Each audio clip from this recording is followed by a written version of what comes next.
నాటబడటం చాలా తేలిక.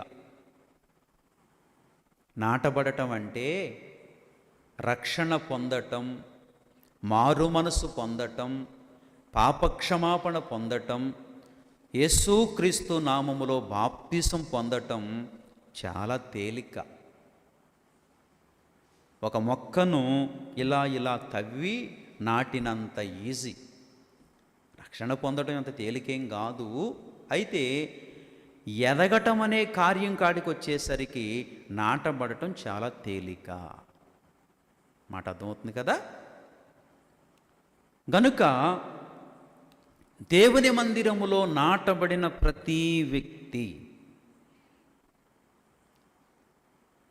దేవుని మందిరములో ఉన్న ప్రతి వ్యక్తి, రక్షణ పొందిన ప్రతి వ్యక్తి, మారు మనస్సు పొందిన ప్రతి వ్యక్తి, బాప్తిసం పొందిన ప్రతి వ్యక్తి ఎదిగాడని చెప్పటం చాలా కష్టం.